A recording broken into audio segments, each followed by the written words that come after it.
Welcome to Slowdown Economics.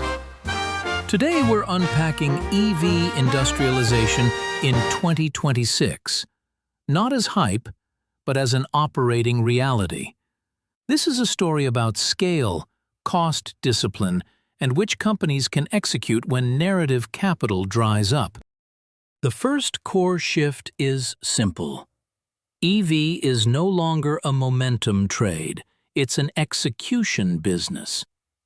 Markets moved from electric equals automatic growth to show me margins, throughput, and balance sheet durability. The storytelling era is fading. The numbers era is here. From 2020 to 2024, the sector followed a classic boom-bust arc.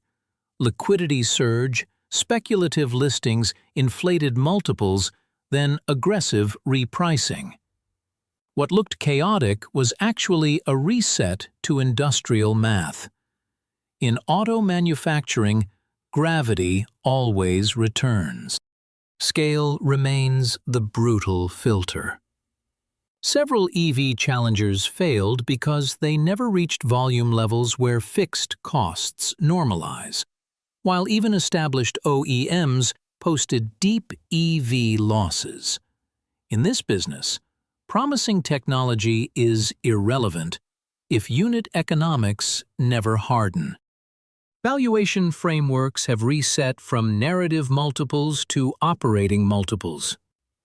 Investors now reward durable earnings, integrated production, and visible margin pathways. The green premium compressed. Execution credibility replaced brand mythology. Global growth continues, but the market is now structurally fragmented by region. Policy, financing conditions, grid readiness, and consumer incentives vary widely, so adoption curves diverge. There is no longer one EV story.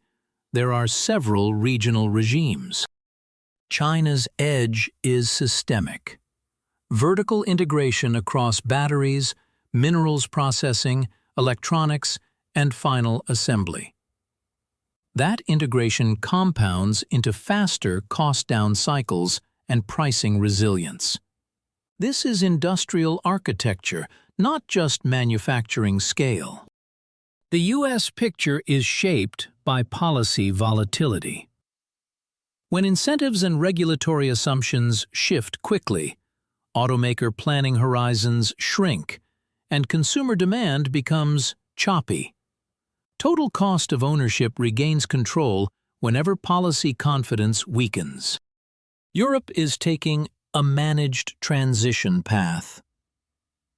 Compliance flexibility helps reduce near-term shock while preserving long-term decarbonization direction. In practical terms, the transition continues, but with pacing, sequencing, and competitiveness constraints in mind. Hybrids and plug-in hybrids are now the operational bridge technology.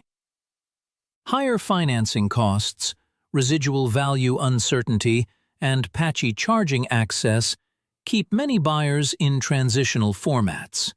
The middle lane has become strategically important, not temporary noise. On commodities, lithium is increasingly supported by grid storage expansion, not just passenger EV demand. Utility-scale battery deployments are creating an additional structural demand engine. The battery economy is broadening beyond auto-centric assumptions. Nickel dynamics point in a different direction. Oversupply pressure plus faster LFP adoption weaken older demand narratives. As chemistries evolve toward cost-optimized architectures, nickel intensity assumptions require revision. Chemistry choice now drives macro outcomes more than headline EV volume alone. Charging infrastructure remains a hard bottleneck. Urban clusters improve, but many regions still face charger deserts, permitting delays and grid constraints. The issue is no longer just range, it's reliability, uptime, and user confidence in daily conditions. In 2026, survival criteria are explicit: vertical integration, enough cash runway, improving gross margins before credits, and defensible fleet or B2B demand. Red flags are equally visible: dilution dependence and valuation optics without operating depth. Business model quality now beats narrative quality. Final takeaway: EV has entered its industrial fitness test phase. Speculative froth has been cleared, regional divergence is accelerating, and fundamentals are back in command: costs, infrastructure, commodity exposure, and execution discipline.